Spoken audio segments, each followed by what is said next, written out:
अवधूत चिंतन श्री गुरुदेव दत्त. श्री स्वामी समर्थ महाराज की जय. तेव्हा बृहदारण्यक उपनिषद चालू आहे आणि चौथा ब्राह्मण, चौथा अध्याय, त्यातला चौथा ब्राह्मण आणि चौथा ब्राह्मणामध्ये पाचवा मंत्र आपण चालू होता आपला, तो पूर्ण व्हायचा होता आणि तो विषयाचा ती कंटिन्युटी राहावी म्हणून ह्या विषयाचं मी सुरुवातीपासून चौथा अध्याय, चौथा मंत्र, चौथा ब्राह्मण आणि पाचवा मंत्र, पाचव्या मंत्रावरचा मी आता आशय सांगतो फक्त. आता मूळ संस्कृत वाचायची गरज नाही किंवा त्या शब्दशः अर्थ सांगायची गरज नाही. तर त्याचा आशय सांगतो की आशय असा आहे की जो आत्मा जो संसारित राहून म्हणजे संसारामध्ये राहून तो इहलोक आणि परलोकामध्ये गमनागमन करत असतो, तर तो हा जो आत्मा आहे, हा आत्मा म्हणजे जीवात्मा आहे, ज्याचं गमनागमन होतं आणि तो संसारामध्ये असतो, म्हणजे तो संसारिक काम्यकर्म करत असतो. असा तो आत्मा जो आहे तो या दोन्ही लोकांमध्ये इहलोकातही असतो आणि परलोकातही जातो आणि त्याचं जाणं येणं हे चालू असतं. तरी पण त्याला काय म्हटलं की तरी हा खऱ्या अर्थाने जो आहे मूळ स्वरूपता जो आहे तर तो परब्रह्मच आहे, जो की क्षुधा, पिपासा इत्यादी धर्माच्या पलीकडे आहे. तो विज्ञानमय, विज्ञान जे आहे ते बुद्धीच म्हणतात. तेव्हा कारण बुद्धी ह्या तत्वाशी संबंध विज्ञानाशी आहे. बुद्धी हा जो शब्द आहे ना, हा शब्द कसा निर्माण झाला तर बुध आणि धी असे दोन त्याच्यामध्ये विभाग आहेत. बुध म्हणजे बुडबुडा आणि धी म्हणजे त्याला फोडणे.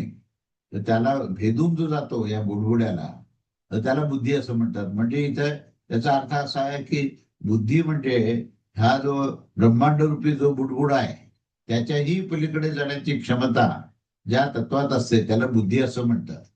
तेव्हा ती म्हणूनच त्या तो बुद्धी जी आहे ह्याला विज्ञान म्हटलेले आहे. आणि विज्ञान म्हणजे सर्वत्र सर्वव्याप्त असणारा जो आहे तो विज्ञान आहे. म्हणून तो विज्ञानमय विज्ञान हे बुद्धीच म्हणत असतात आणि त्यानेच उपलक्षित होणारा अर्थ हा तन्मय असतो. त्या विषयामध्ये आता हा आत्मा कोण आहे जो या प्राणामध्ये विज्ञानमय आहे असे सांगितले गेले आहे. विज्ञानमय अर्थात विज्ञान प्राय, कारण की ध्यायतीव लीलायतीव इत्यादी वाक्याने याचे विज्ञान धर्मत्व प्रतीत होत असतं. अगदी याच प्रकारे तो मनोमय सुद्धा असतो. मनाची सन्निध्याच्या कारणाने तो मनोमय असतो आणि प्राणमय देखील असतो. तेव्हा प्राण कसे असतात तर पाच वृत्ती, पंचप्राण ज्याला म्हणतो त्या पाच वृत्ती असतात. प्राण, अपान, व्यान, उदान, समान असे पंचप्राण आहेत. तर त्यात तो तन्मय होत असतो, ज्याचे की तो चेतना चालताना पाहिल्या जात असते आणि रूपदर्शनाच्या वेळी तो चक्षुर्मय होत असतो, शब्द ऐकण्याच्या वेळेस तो श्रोत्रमय होत असतो. अशा वेळी त्या इंद्रियाच्या व्यापाराचा प्रादुर्भाव होण्यावर तो त्याच्याशी तद्रूप होऊन जात असतो.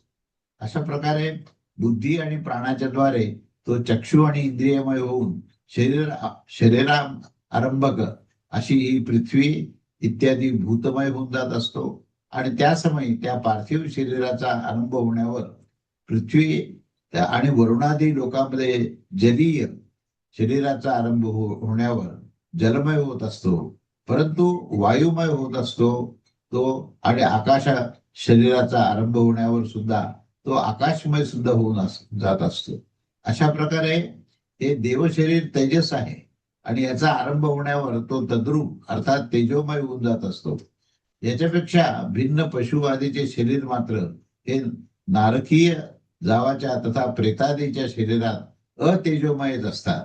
कारण त्यांच्या अपेक्षेने श्रुती सांगत असते की अतेजोमय हा, अशा प्रकारे हा आत्मा देहेंद्रिय संघातमय होऊन अन्य प्राप्तव्य वस्तू पाहताना हे मी प्राप्त करून घेतले आहे आणि ते मला प्राप्त करायचे आहे अशा प्रकारच्या वृत्तीमध्ये असणारा या विपरीत ज्ञानयुक्त तो पशु असतो. आणि त्याची स्थिती ही काममय होत असते आणि त्या कामनेमध्ये दोष पाहिल्यावर जेव्हा तत्संबंधी अभिलाषा निवृत्त होऊन जात असतात तेव्हा चित्त प्रसन्न निष्कल्मश अर्थात निष्पाप अशा प्रकारचा असून ते शांत होऊन जात असतं आणि या कारणाने तन्मय अर्थात आकाशमय तो होत असतो. अशा प्रकारे कोणाच्याद्वारे त्या कामनांचा विघात होण्यावर ते कामक्रोध रूप परिणित होऊन जात असतो. या कारणावर तद्रूप होऊन तो क्रोधमय होऊन जात असतो. तो क्रोध जेव्हा कोणाच्या तरी उपायाने निवृत्त होऊन जात असतो तेव्हा चित्त जे आहे ते प्रसन्न आणि अनुकूल होण्यावर त्यास अक्रोध म्हटलं जातं. त्याच्या कारणाने ते अक्रोधमय होऊन जात असतं आणि अशा प्रकारे कामक्रोध आणि अक्रोधाच्या कारणाने तो तन्मय होऊन तो धर्ममय आणि अधर्ममय देखील होऊन जात असतो. कारण की कामक्रोधादीच्या शिवाय धर्मादीची प्रवृत्ती होणे देखील संभव नसते. जीव जे जे पण कर्म करत असतो ते कामाचीच पराकाष्ठा करत असतो. या स्मृतीने देखील हे सिद्ध होतं. तेव्हा धर्ममय आणि अधर्ममय दोन्हीही होऊन तो सर्वमय होऊन जात असतो. जेवढे काही व्याकृत असते ते सर्व धर्म अधर्माचेच फल आहे आणि त्यास प्राप्त करणारा देखील तो त्यात तन्मय होऊन जात असतो. अधिक काय याच्या विषयामध्ये ही गोष्ट सिद्धच आहे की हे इदमय ग्रह्यमाण विषयादीमय असतात आणि यामुळे अधोमय देखील असतात. तेव्हा अध या पदाने ग्रहमाण कार्यापेक्षा भिन्न परोक्ष वस्तूचा निर्देश होत असतो. अंतःकरणामध्ये अनंत भावना विशेष असतो, त्याची विशेष रूपाने निर्देश केला जाऊ शकत नाही. वेळेवेळेच्या नुसार त्याच्या कार्यानेच हे समजून येत असते की या हृदयामध्ये ही भावना असते, तर त्या हृदयामध्ये ती जी भावना असते त्या ग्रह्यमाण कार्यानेच याचे इदम रूपाने निर्देश केला जाऊ शकत असतो. आणि जो अंतःकरणामध्ये स्थित परोक्ष व्यवहार करत असतो तो समय अधोमय असतो.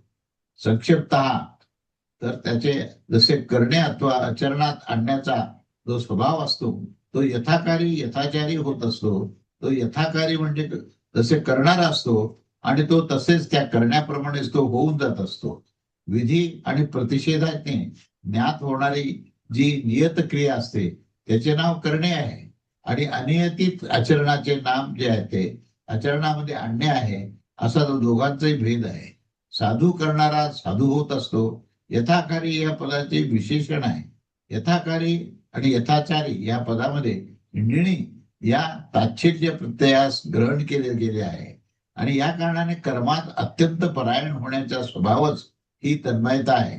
केवळ त्या कर्ममात्राने तन्मयता होत नसे. तर अशी आशंका करून श्रुती सांगत आहे की पुण्यकर्माने पुरुष पुण्यवान होऊन जात असतो आणि पापकर्माने तो पापी होऊन जात असतो. अर्थात पुण्य आणि पाप या रूपानेच तो कर्मानेच मनुष्यास तन्मयता प्राप्त होत असते. त्यास तशा प्रकारचा स्वभाव होण्याच्या अपेक्षेने तेथे तो राहत नाही. ताच्छिल्य म्हणजे तसा स्वभाव होण्यावर तर तन्मयतेची अधिकता असते, इतकेच त्याच्यात अर्थ आहे. इतकेच त्याच्यात या दोघांमध्ये अंतर आहे. अशा स्थितीमध्ये कामक्रोधादी पुण्य अथवा अपुण्याचे आचरण करणेच जीवाचे सर्वमयत्वाचा हेतू त्याच्या या संसाराचे कारण आहे. आणि एका देहापासून दुसऱ्या देहास ग्रहण करत असतात म्हणून पुण्य आणि पाप संसाराचे कारण आहे आणि याच्या विषयामध्ये विधी आणि प्रतिषेध होत असतो. हेच शास्त्राची सफलता आहे. येथे दुसरे बद्धमोक्ष कुशल पुरुष सांगत आहेत की हे ठीक आहे की कामादीपूर्वक पुण्य आणि पाप शरीराच्या ग्रहणाचे कारण आहे. तरी देखील कामनेने प्रेरित झालेला पुरुष जो आहे तो पुण्य पापरूपी कर्माचा संग्रह करत असतो आणि कामनेचा नाश होण्यावर तर तो विद्यमान कर्म देखील पुण्य पापाची वृद्धी करणारा होत नाही का? आणि कामनारहित होण्यावर संग्रह केले तर पुण्य पाप कर्म देखील फलाचे आरंभ होत नाही. म्हणून कामना संसाराचे मूळ आहे असेच अथर्वण श्रुतीमध्ये देखील सांगितले आहे. जो पुत्र पशु आदी कामनांचे सर्वश्रेष्ठ मानताना त्याची इच्छा करत असतो तो त्या कामनेच्या कारणाने त्या स्थानामध्ये जन्म घेत असतो आणि म्हणून हा पुरुष काममयच आहे. याचे जे काही अन्यमत्व जे विद्यमान राहताना देखील याच्या सर्वमयत्वाचे कारण नसते. याने श्रुती निश्चय करत असते की तो हा काममयच आहे. कारण की हा काममय होऊन जशी कामनेने युक्त अर्थात यथाकाम होत असतो म्हणजे तत्क्रंतू होत असतो. थोडीशी अभिलाषा मात्रने अभिव्यक्त झालेली ती कामना ज्या विषयामध्ये होत असते ती त्यापासून क्षतिग्रस्त न होता स्फुट होण्यावर कृतरूप होऊन जात असते. क्रतू अध्यवसाय अर्थात निश्चयास म्हणत असतात, ज्याच्या मागे क्रियेची प्रवृत्ती नसते, हा यत्क्रतू होत आहे. अर्थात कामनेचे कार्यरूप ज्या प्रकारे क्रतूने हा युक्त होत असतो तेच कर्म करत असतो. या विषयास घेऊन क्रतू होत असतो. त्याचे फळ जे आहे ते सिद्ध करण्यासाठी जे योग्य कर्म होत असते त्याच करत असतो. आणि जसे कर्म करत असतो तेच अभिसंपन्न होते आणि त्याचेच फल प्राप्त होत असते. म्हणून याचे सर्वमयत्व आणि संसारित्व हा कामनेचंच त्याचं कारण आहे, की संसाराचं मूळ कारण ही कामनाच आहे, असे या ठिकाणी निष्कर्ष सांगून या ठिकाणी हा 5वा मंत्र जो आहे तो इथे संपन्न झालेला आहे. त्याच्यानंतर आता पुढे कामनेच्या अनुसार शुभ अशुभ गती आणि निष्काम ब्रह्मज्ञानाचे जे ब्रह्मज्ञानाने मोक्षाचे निरूपण केलेले आहे. म्हणजे पहिल्यांदा कामनेच्या अनुसार शुभ किंवा अशुभ गती सांगितली आहे आणि त्यानंतर निष्काम स्थितीमध्ये जे ब्रह्मज्ञान प्राप्त होतं त्या ब्रह्मज्ञानानेच मोक्षाची सिद्धी होते आणि त्याचंच हे निरूपण या 6व्या मंत्रामध्ये आहे. तेव्हा मंत्र क्रमांक 6 तदेश श्लोको भवति तदेव सक्तः सकर्मणेति लिंग मनो यत्र निषक्तमस्य प्राप्त्यान्तं कर्मणस्तस्य यत्किंचेह करोत्ययम् तस्माल्लोकात् पुनरैव तस्मै लोकाय कर्मणो इति नु कामयमानो तथा कामयमानो यो कामो निष्काम आप्तकामो न तस्य प्राणा उत्क्रमन्ति ब्रह्मैव सन् ब्रह्माप्येति. आता याचा शब्दशः अर्थ असं की या विषया संदर्भातच हा मंत्र आहे. याचे लिंग अर्थात मन ज्याच्यामध्ये तो अत्यंत आसक्त असतो आणि त्याच्या फलास हा साभिलाष होऊन कर्माच्या सहित प्राप्त करत असतो. या लोकांमध्ये हा जे काही करत असतो त्या कर्माचे फल प्राप्त करून त्या लोकांकडून तो कर्म करण्यासाठी पुन्हा या लोकात येऊन जातो आणि अवश्यच कामना करणारा पुरुषच असे करत असतो. आता जो कामना न करणारा पुरुष आहे त्याच्याबद्दल सांगितले की त्याच्या विषयामध्ये सांगत आहेत की जी अकाम निष्काम आप्तकाम आणि आत्मकाम होत असतो त्याच्या प्राणाचे उत्क्रमण होत नसते, तर त्याचे प्राण जाण्याच्या आधीच तो ब्रह्मस्वरूप होऊन जातो. तो ब्रह्मच राहून ब्रह्मालाच प्राप्त करत असतो. म्हणजे दुसरा जो आहे ज्याच्यामध्ये कामना नाहीये, पूर्ण निष्काम आहे, पूर्ण अनासक्त आहे आणि तो केवळ आपल्या शरीराच्या किंवा वर्णाश्रमाच्या अनुसार तो फक्त कर्तव्य भावाने कर्म करतो, पण त्या कर्मामध्ये त्याला कुठलीही कामना नसते, आसक्ती नसते. असा जो आहे तो आहे त्याचं प्राण जाण्याच्या आधीच तो ह्या जीवन चालू असतानाच तो ब्रह्मस्वरूप होतो आणि तो ब्रह्मच होऊन राहत असतो, ब्रह्मालाच प्राप्त होत असतो. असं याचा हे शब्दशः अर्थ आहे. तेव्हा याचा आशय काय ते आपण पाहूया. की आशय असे की या विषयामध्ये हा श्लोक अर्थात हा मंत्र देखील आहे. तदेवैती त्यालाच जात आहे. सक्त असक्त होऊन अर्थात त्यामध्ये आपली अभिलाषा प्रकट करून कशा प्रकारे जात असतो तर कर्माच्या सहित अर्थात ज्या कर्माने त्याचे फलासक्त होऊन केलेले आहे त्या कर्मासहितच तो या फलाच्या प्रती जात असतो. तो जाणारा कोण आहे तर लिंग मनदेह मनः प्रधान या कारणाने मनाचं लिंग म्हटलेले आहे. अथवा ज्याच्याद्वारे लिंगना अवगमन होत असतं अर्थात ज्याच्या साक्षीने तो जाणत असतो त्यास देखील लिंग असं म्हणत असतात. तेव्हा या संसारिकांचे हे जे मन आहे याच्यामध्ये निशक्त निश्चयपूर्वक सक्त अर्थात उद्भूता अभिलाष होत असतो, म्हणजेच अभिलाषा प्रगट करत असतो. त्या अभिलाषाने युक्त होऊनच त्याने ते कर्म केलेले असते आणि याने अर्थात या चित्ताच्या आसक्तीचे कारणच त्या कर्माने त्या फलाची प्राप्ती होऊन जात असते. याने हे सिद्ध होते की कामच संसाराचे मूळ आहे आणि म्हणून ज्याची कामना निवृत्त होऊन गेली आहे त्या ब्रह्मविद्याचे विद्यमान कर्म देखील ही वंद्याची संतती होऊन जाते. जसे की आप्तकाम आणि शुद्धचित्त पुरुषाची सर्व कामना इथे लीन होऊन गेलेली असते, या श्रुतीने सिद्ध होत असते. आणि कर्माच्या अंतास अर्थात जेथपर्यंत कर्माचा अंत म्हणजे अवसान होते तेथपर्यंत त्यास प्राप्त करून भोगून म्हणजे कर्मफलाची परिसमाप्ती करून तो कोणत्या कर्माचा अंत प्राप्त करून घेईल. हे दाखवलं जात आहे की या लोकांमध्ये हे जे काही कर्म करत असतो त्याचे अर्थात त्या कर्माचे फल भोगून त्याचा अंत प्राप्त करून त्या लोकांमधून त्या लोकातून ह्या लोकांना आणि ह्या लोकातून त्या लोकांमध्ये गमनागमनच तो करत असतो.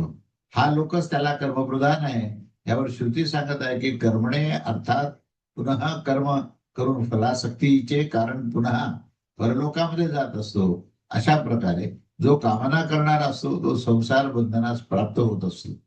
कारण की कामना करणाराच अशा प्रकारे संसारित होऊन जात असतो.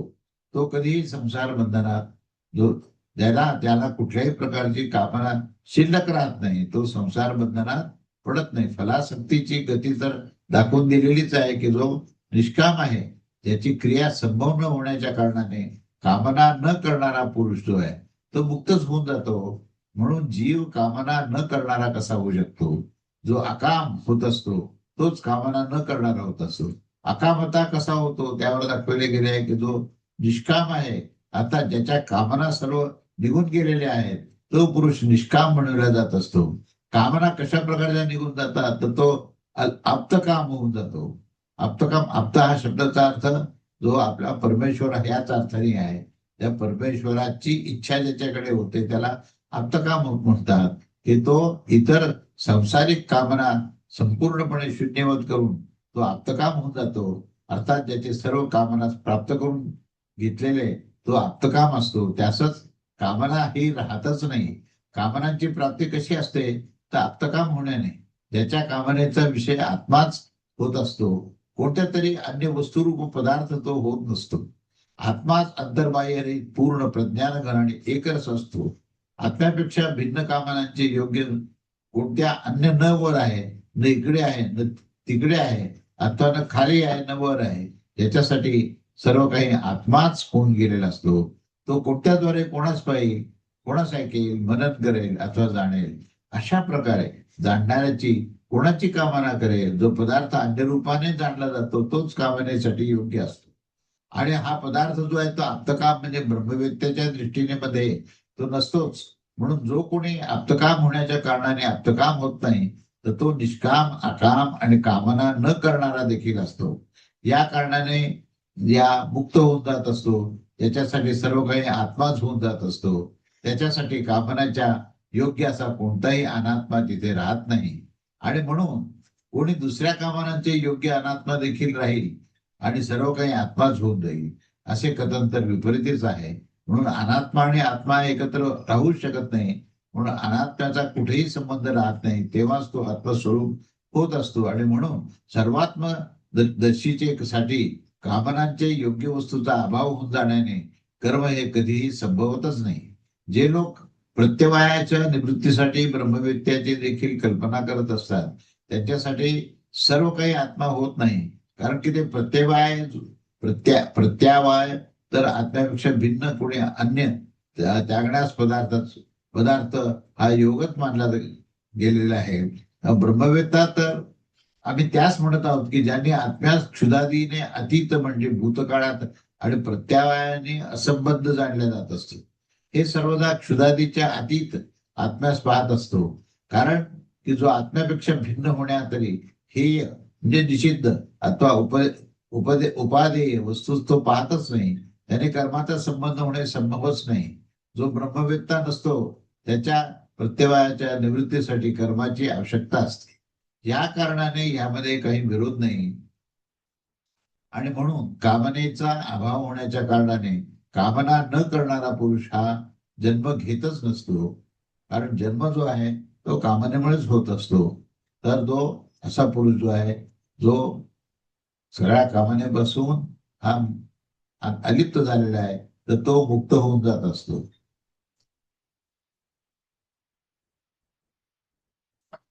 तेव्हा अशा प्रकारे कामना न करणाऱ्या त्या पुरुषाच्या कर्माचा अभाव होऊन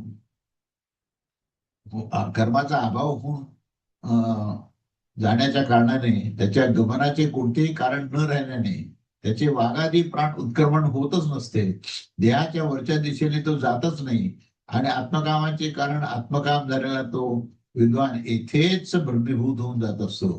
तो हा निश्चयच त्याचा आत्मकाम आप्तकाम आत्मकाम अकाम इत्यादी संबोधन करून या सर्व मुक्त पुरुषाचे लक्षण त्यामध्ये असतात.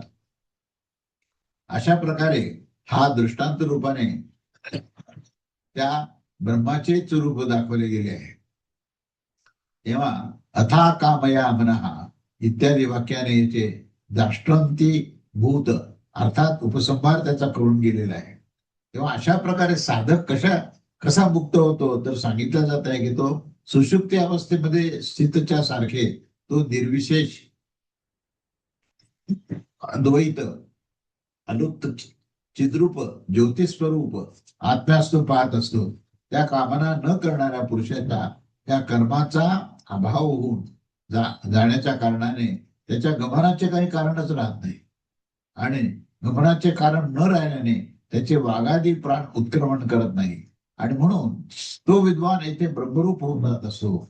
तर तो देहवासनासारखे दिसून येत असला तरी पुन्हा तो ब्रह्म होऊनच ब्रह्मास प्राप्त होत असतो. कारण की त्याच्या अब्रह्माताचे परिच्छेदाच्या हेतुभूत कामनाच तिथे राहत नाही आणि या कारणाने तो हेच ब्रह्म राहून ब्रह्मालाच प्राप्त होऊन घेत असतो.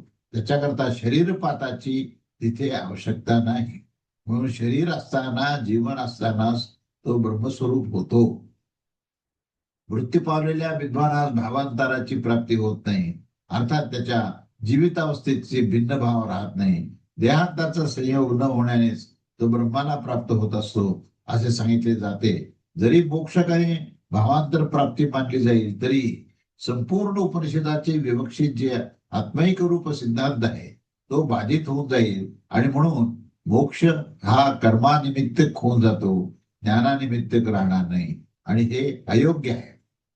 कारण की याने मोक्षाची अनित्यता देखील प्राप्त होऊ शकते. म्हणून कर्माने निष्पन्न होणारा पदार्थ हा नित्यच मानला गेलेला नाही. तर जसे की ब्राह्मणाची नित्य महिमा असते त्या मंत्रवर्णानेच तो सिद्ध असतो. त्याच्याशिवाय स्वाभाविक अकृत्रिम स्वरूपाच्या शिवाय अन्य कोणताही पदार्थच आहे अशी कल्पना देखील केला जाऊ शकत नाही. जर अग्नीने उष्णत्वाचा हा प्रकाश देखील अग्नीच्या व्यापाराच्या मागे होणारा नसतो, तो अग्नीच्या व्यापाराच्या मागे होणार आहे आणि स्वाभाविकच आहे असे म्हणणे हे परस्पर विरुद्ध होईल. जरी म्हणाल तर अग्नीचे उष्णत्व हे प्रकाशाचे ज्वलन व्यापाराच्या या मागे होणे तर सिद्ध होतच असते. तर हे देखील म्हणणे ठीक नाही. कारण की ते तर दुसऱ्याच्या उपलब्धीच्या व्यवधानाच्या निवृत्तीची अभिव्यक्तीच्या अपेक्षेने आहे आणि ज्वलनादी या व्यापारपूर्व जो अग्नी आपल्या उष्ण आणि प्रकाश गुणाच्या सहित अभिव्यक्त होत असतो तो अग्नीच्या अपेक्षेने नसतो. तर मग काय गोष्ट आहे तर अग्नीचे उष्णत्व आणि प्रकाश रूप धर्म जे आहे हे दुसऱ्याच्या दृष्टीने व्यवहित आणि गौण आहे. अर्थात कोणाच्या तरी दृष्टीने ते असंबद्ध आहे आणि म्हणून ज्वलनाच्या अपेक्षेने दृष्टीची त्या अव्यवधानाची निवृत्ती होण्यावर ते अभिव्यक्त होऊन जात असते. यानेच ही भ्रांती होऊन जात असते की हे उष्णत्व आहे आणि हे प्रकाश धर्म ज्वलनपूर्वक उत्पन्न झालेले आहे. जरी उष्णत्व आणि प्रकाश देखील अग्नीचे स्वाभाविक धर्म हे नसते तरी पण अग्नीचा स्वाभाविक धर्म होऊन आम्ही त्याच्यामध्ये हे उदाहरण देऊ की पदार्थाचा स्वाभाविक धर्मच हा कधी अस्तित्वातच नसतो तर असे तर सांगितले जाऊ शकत नाही. कारण की बेड्याच्या तुटण्याच्या समान मोक्ष देखील ही बंधन निवृत्ती रूप अभावमय धर्म आहे असे सांगणे उचितच नाही. कारण की एकच अद्वितीय ब्रह्म असते आणि याच्या श्रुतीने अनुसार परमात्म्याची एकता स्वीकार केली गेली आहे. परमात्म्यापेक्षा भिन्न कोणती दुसरी वस्तू ही बद्ध करणारी नसतेच. ज्याच्या बेड्या तुटण्यासमान बंधन ही निवृत्ती रूप मुक्ती होईल. परमात्म्यापेक्षा भिन्न कोणत्या तरी अन्य वस्तूचा अभाव आम्ही पूर्वीच विस्ताराने दाखवलेला आहे. म्हणून अविद्येच्या निवृत्ती मात्राने मोक्ष व्यवहार होत असतो असे आम्ही कथन केले. ज्या प्रकारे की रज्जू आदीमध्ये सर्पाधिकारच्या अज्ञानाची निवृत्ती होण्यावर सर्पाधिकांची निवृत्ती होऊन जात असते जे लोक असे म्हणतात की मोक्षामध्ये कोणत्या तरी विज्ञानानंतर आनंदानंतर आनंद अंतराची ही अभिव्यक्ती होत असते, तर त्यांना अभिव्यक्ती शब्दाचा अर्थ दाखवायला पाहिजे. जरी लौकिक उपलब्धी अर्थात विषय व्याप्तीची अभिव्यक्ती हा शब्दाचा अर्थ आहे, तर दाखविले पाहिजे की विद्यमान सुखाची अभिव्यक्ती होत असते अथवा अविद्यमानाची. जरी म्हणेल की विद्यमान सुखाची अभिव्यक्ती होत असते, तर ज्या मुक्तीच्या प्रती त्या विद्यमान सुखाची अभिव्यक्ती होत असते त्याचे तर ते आत्मस्वरूपच आहे. आणि म्हणून नित्य अभिव्यक्त होण्याच्या त्याच्या उपलब्धीमध्ये काही व्यवधान न होण्याचे कारण, न होऊ शकण्याचे कारणच ही मुक्तीच अभिव्यक्त करणारी आहे, असे विशेष वचन तरी सांगणे हे वेगळे आणि व्यर्थ आहे. आणि म्हणून या ठिकाणी हा विषय इथे पुढे पाहू आपण. आणि जर तो कधी कधीच अभिव्यक्त होत असेल तर त्याच्या उपलब्धीमध्ये ते व्यवधान राहण्याच्या कारणाने तो अनात्मभूत आहे, तेव्हा तर त्याची दुसऱ्या साधनांनी अभिव्यक्त होण्याचा प्रसंग उपस्थित होत असतो. अशा प्रकारे अभिव्यक्तीच्या या साधनाची देखील अपेक्षा होतच असते. जरी उपलब्धी समानाश्रयत्व मानले जाईल तर व्यवधानाची कल्पना न होईल, आणि न होऊ शकत असल्या कारणाने अथवा त्याची सर्वदा अभिव्यक्तीच होईल अथवा अनाभिव्यक्तीच होईल, या दोनही मध्ये केवळ कल्पनेचे काही प्रमाण नाही, तर मध्ये कल्पनेचे काही प्रमाण नसल्यामुळे एकच अर्थ असणारे अर्थात एकाचेच आत्मभूत धर्माचा परस्पर विषय आणि विषयी रूप होणे हे संभव नाही. तेव्हा आता शंका आणि समाधान आहे. पूर्व पक्ष म्हणतो विज्ञान आणि आनंदाची अभिव्यक्तीने पूर्वी ज्या संसारित्व आणि अभिव्यक्तीच्या पश्चात मुक्तत्व दाखवले आहे ते अत्यंत विलक्षण होण्याच्या कारणाने नित्य अभिव्यक्ती ज्ञानस्वरूप परमात्म्यापासून भिन्न असते, जसे उष्णता व शीतलता. सिद्धांत म्हणजे अशा प्रकारे परमात्म्याशी भेदाची कल्पना करण्यात तर वैदिक सिद्धांताचा परित्यागच होईल, त्यामध्ये आपल्याला भेद व्यक्तच करता येणार नाही. तेव्हा परमात्म्याबरोबर मध्ये काही भेद आहे असं दाखवणं म्हणजे मूलतः वैदिक सिद्धांत जे आहे त्याचाच परित्याग होईल. त्याच्यावर पूर्व पक्ष म्हणतो जरी या समयाच्या समान मोक्षाची काही विशेष न मानली जाईल तर त्याच्यासाठी अधिक प्रयत्न करणे संभवच होणार नाही आणि शास्त्राची देखील व्यर्थता प्राप्त होईल. तर असं जर म्हटलं तर योग्य राहील का? तर सिद्धांती म्हणतो की नाही, अशी गोष्ट नाही, कारण की अविद्यारूपी भ्रमाच्या निवृत्तीसाठी होण्याच्या कारणाने त्याची सार्थकताच असते. परमार्थता मुक्तत्व अमुक्तत्व यामध्ये कोणताही भेद नसतो, कारण की आत्मा सर्वदा एकरूपच आहे. परंतु शास्त्रजनित विज्ञानाने तद्विषयक अज्ञानाचा नाश होत असतो आणि शास्त्रोपदेश प्राप्त होण्याच्या पूर्वी प्रयत्न करणे उचितच आहे. पूर्वपक्ष म्हणतो अविद्यावान आत्म्याचे अविद्येस निवृत्ती आणि अनिवृत्तीचा राहणारा भेद तरी कसा राहील? तर भेद हा राहीलच असं वाटतं का? त्यावर ते म्हणतो नाही, असं वाटत नाही, कारण की आत्म्यास अविद्याजनित कल्पनेचा विषय मानला गेला आहे आणि या कारणाने रज्जू, उसर, शुक्ती आणि आकाश याच्यामध्ये भासणारे सर्प, जल, रजत आणि मालिन्याने जसे कोणी दोष आणत नाही, त्याच प्रकारे आत्म्यामध्ये देखील अविद्याजनित कल्पनेमध्ये कोणताही दोष येऊ शकत नाही असे आम्ही सांगून टाकलेले आहे. तर पूर्व पक्ष म्हणतो की तिमिर रोगमुक्त आणि तिमिर रोगमुक्त दृष्टीने जसे चंद्रमाचे भेद प्रतीत होत असतात, तसेच अविद्येचा करता आणि अकर्ता होण्याने आत्म्यामध्ये देखील ही भेद प्रतीत होत असतात. तेव्हा सिद्धांती म्हणतो नाही, कारण की ध्यानासारखे करत असतो, चंचलासारखा तो होत असतो. ह्या श्रुतीद्वारे ह्या स्वयं आत्म्याची अविद्या करता होण्याचा जो निषेध केला गेला आहे, याच्या अविद्या रूप भ्रम तर अनेक व्यापाराच्या सहवासात होत गेलेला आहे आणि तो आत्म्याचा विषय देखील आहे. म्हणून ज्याच्या द्वारे अविद्यारूप भ्रम घटादीच्या समान प्रत्यक्षतया ग्रहण केला जात असतो ते अविद्यारूप भ्रम असणारा होऊ शकत नाही.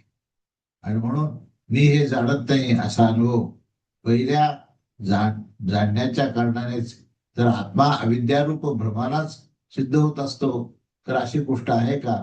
त्यावर सिद्धांती म्हणतात की नाही, अशी गोष्ट नाही, कारण की त्या अनुभवाचा देखील पृथक करून ग्रहण होत असतो. आणि जर पृथक करून ग्रहण करणारा होत असेल आणि त्यामध्येच हा भ्रांत होत असेल, तर असं सांगणं हे परस्पर विरुद्ध आहे. मी जाणत नाही, मी मुग्ध आहे, हा अनुभव दिसून येत असतो असे तुम्ही सांगत आहात. आणि जे असे देखील सांगत आहात की त्याच पाहणाऱ्याची अज्ञान व मुग्धरूप पाहिली जात असते, तर अशा प्रकारे तो अज्ञानादी दर्शनाच्या विषयामध्ये अर्थात कर्मरूपताच प्राप्त होत जात असतात. जेव्हा कर्मभूत होऊन ते अज्ञान व मुग्धता कर्तृस्वरूप साक्षीने विशेषण कशा प्रकारे होऊ शकते, तर ते साक्षीरूप विशेषण आहे, तर त्याचे कर्म कसे होऊ शकत असतात, अर्थात साक्षीने व्याप्त होऊन कसे होतील, तर कर्म तर कर्त्याच्या क्रियेचा व्याप होणारा होत असतो आणि व्याप्य दुसरा दुसरा होत असतो आणि व्यापक दुसरा आणखी दुसरा होतो, तो त्यानेच व्याप्त होत नाही. अशा स्थितीमध्ये दाखवा अज्ञान आणि मुग्धता साक्षीचे विशेषण कशा प्रकारे होत असते आणि अज्ञानास आपल्यापासून पृथक करणारा पाहणारा जो अज्ञानास आपल्या कर्मभूत अनुभव करणारा आणि शरीर अंतर्गत कृशता आणि रूपादी समान धर्मरूपाने ग्रहण करत नाही, तर पूर्वपक्ष म्हणून म्हणतो त्याच्यावर की मग सुखदुःख आणि इच्छा आणि प्रयत्न इत्यादी आत्म्याच्या धर्मास्त सर्वच लोक ग्रहण करत असतात काय, तर अशा प्रकारे देखील सिद्धांती म्हणतो की अशा प्रकारे देखील ग्रहण करणाऱ्या पुरुषाची पृथकता स्वीकार केली जात असते. आणि तुम्ही जे सांगितले आहे की मी जाणत नाही, मी मुग्ध आहे, तर तुम्ही भलेही अज्ञ आणि मुग्ध असाल तरी तुम्ही भलेही अज्ञ आणि मुग्ध राहा, परंतु जो अशा प्रकारे पाहणारा असतो तो तर ज्ञाता आणि अमुग्ध असतो. आणि अशी आमची ही प्रतिज्ञा आहे.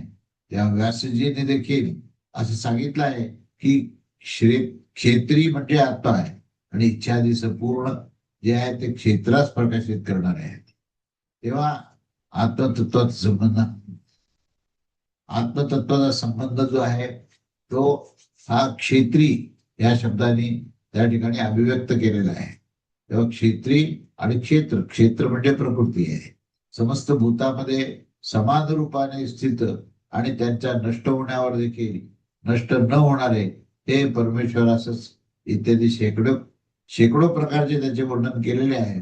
आणि म्हणून स्वयं आत्म्याची बद्धमुक्त व ज्ञान अज्ञानाचे कारण कोणती विशेष अशी विशेषता होत नाही, कारण की त्या सर्वदा समान एकरस रूप मानल्या गेले आहे. परंतु जे लोक आत्मतत्वास अन्य प्रकाराने कल्पना करून बंधमोक्षादी शास्त्राचे केवळ अर्थवाद दाखवत असतात, ते तर आकाशामध्ये देखील पक्षीचे चरणचिन्ह पाहू इच्छितात, अथवा आकाशास मुठीने आकाशास ह्या उघडीने खेचणे आणि त्याच्या चमड्याच्या समान लपेटायची ही केवळ कल्पना असते, तेव्हा ही कल्पनेची इच्छा करत असतात. आम्ही तर असे करण्यास समर्थ आहोतच असं होऊ शकणार नाही. आम्ही सर्वदा सम एकरस अद्वैत अविकारी अजन्मा अमर अमृत अभयरूप आत्मतत्वच ब्रह्म आहे असेच समजत आहे. आणि म्हणून विपरीत ग्रहणाने होणारी जी देह संततीचे विच्छेद मात्र जे विज्ञानाचे कर्मफल आहे त्याच्या अपेक्षेने ब्रह्म हे तत्वास प्राप्त होत असतं, हे कथन उपचार मात्र आहे. असा हा 6व्या मंत्राचा आशय जो आहे तो विस्ताराने आपण पाहिला आणि आणि ह्याचा पूर्ण आशय पण आपण विस्ताराने पाहिला. तेव्हा आता आपण त्याच्या पुढे जाऊया आणि मंत्र क्रमांक 7ची ही पूर्वपीठिका काय ते आपण पाहू. 4था अध्याय, 4था ब्राह्मण आणि 7वा मंत्र, त्याची पूर्वपीठिका. स्वप्न आणि जागृत अवस्थेमध्ये जाण्याचा जो एक दृष्टांत दिला गेला आहे, त्याच दृष्टांताचे संसारामध्ये वर्णन करून दिले आहे. ह्या संसाराची हेतभूत विद्या कर्म आणि पूर्वप्रज्ञेचे देखील निरूपण करून घेतलेले आहे. आणि ज्या उपाधिभूत देह व इंद्रिय लक्षण हे भूतांना परिवेष्टित झालेल्या या जीव संसारित्वाचा अनुभव करत असतो, त्यांचा देखील उद्धार करू, त्यांचा देखील उल्लेख या ठिकाणी करून दिलेला आहे. तर त्याचे साक्षात प्रेरक धर्म आणि अधर्म आहेत. असा पूर्व पक्ष करून हा निश्चय करून गेला आहे की कामच त्याला त्याचं जे आहे ते प्रेरक तत्व आहे. आणि ज्या प्रकारे ब्रह्मभागाच्या द्वारे अर्थात निश्चय केला गेला होता, तसेच मंत्राच्या द्वारे देखील हे बंध आणि बंधाचे कारणाचे वर्णन करून इति नु कामया मनहा इत्यादी पदाची या प्रकरणामध्ये उपसंहार केलेला आहे. नंतर अथा कामया मानहा अशा प्रकारे आरंभ करून सुषुप्तावस्था रूप दृष्टांताचे दृष्टांतीभूत सर्वात्म भावरूप हे मोक्षाचे वर्णन केले आहे. येथे मोक्षाचे कारण जे आत्मकामत्वाच्या या आत्मकामत्वाच्या द्वारे आप्तकामत्व दाखवले गेले आहे, ते आत्मकामत्व द्वारा आत्मकामत्व प्रकरणाची सामर्थ्याने आणि आत्मज्ञानाच्या शिवाय ती होऊ शकत नाही. आणि म्हणून सामर्थ्याने ब्रह्मविद्येच्या मोक्षाचे कारण दाखवले गेले आहे. त्यामुळे जर संसाराचे मूळ काम आहे ते दाखवले आहे की असं दाखवलं आहे, तरी पण ही गोष्ट देखील सांगितली गेलेली आहे आणि ती होऊनच जात आहे की मोक्षाचे कारण ज्ञानाने ह्या ब्राह्मण भागाद्वारे दाखवले गेले आहे. ते असं दृढ करण्यासाठी श्लोक जो आहे तो शब्दवाच्य मंत्राचा विठ्ठलाचा या पूर्ण शब्दवाच्य मंत्राचा उल्लेख या ठिकाणी केला गेलेला आहे. आता हा पुढचा 7व्या मंत्राचा जो विषय आहे तो विद्वानाचे अनुत्क्रमण. मंत्र क्रमांक 7वा, 4था अध्याय आणि 4थे ब्राह्मण याच्यामधला 7वा मंत्र इथे घेतलेला आहे. तेव्हा हा 7वा मंत्र काय आहे आपण पाहूया, त्याच्यानंतर त्याचं विश्लेषण पुढच्या रविवारी आपण. तो मंत्र असा आहे की तदेश श्लोको भवती यथा सर्व प्रमुच्यन्ते कामा एस्य हृदि श्रिता सशक्नुत इति तद्यथा हि निर्रवन्ति वाल्मीके मृता प्रत्यस्था शयितैवमेव दम शरीरम शेथे तथा शायमर्ष शरीरो अमृतः प्राणो ब्रह्मैव तेजः एके एवं सोहम भगवते सहस्त्र ददामिति होवाच जनको वेदी. त्याचा अर्थात मंत्राचा अर्थ असा आहे की ज्या समयी यांच्या हृदयामध्ये आश्रित संपूर्ण कामनांचा नाश होऊन जात असतो, तर मग हा मरण धर्म अमृत होऊन जात असतो आणि हेच या शरीरामध्येच त्या ब्रह्मतत्वाची प्राप्ती होऊन जात असते आणि हेच या शरीरातच ब्रह्माची प्राप्ती होऊन जात असते. तेव्हा या दृष्टांतामध्ये या दृष्टांतात जो आहे ज्या प्रकारे सर्पाची भासात्मक प्रतीती त्यावरील मृत परित्यक्त होऊन पडलेली असते, त्याच प्रकारे हे शरीर देखील पडून राहते. हे शरीर जे आहे ते अशरीर अमृत प्राण हे खऱ्या अर्थाने तत्वतः ब्रह्मच आहे, ते खऱ्या अर्थाने तेजच आहे. तेव्हा विधेयराज जनकाने सांगितले की तो मी जनक ही श्रीमानास ही सहस्त्रगायी देत आहे. या सहस्त्रगायीचा पुन्हा उल्लेख केलाय. कारण काय की जनकाने याज्ञवल्क्याला जी सहस्त्रगायी दिलेली आहे त्याचं मूळ कारण त्याने सांगितलं की मला या शेवटी मोक्षाचं रहस्य तू सांग, आणि तेच हे विवेचन चालू आहे. आणि त्यावर हे स्वतः जनकाने सांगितलं आहे की मी श्रीमाना सहस्त्रगायी देत आहे, मला दुसरी कुठल्याही प्रकारची ही त्याला बक्षीस देण्याची आवश्यकता नाहीये, देणगी द्यायची आवश्यकता नाही, असं जनकाने या मंत्रात सांगितलंय. तेव्हा चौथा अध्याय, चौथा ब्राह्मण आणि 7वा मंत्र जो आहे तो आपण आता पाहिला, तर त्याचा आशय आणि बाकीचा विस्तार आपण पुढच्या रविवारी पाहूया. अवधूत चिंतन श्री गुरुदेव दत्त. श्री स्वामी समर्थ महाराज की जय.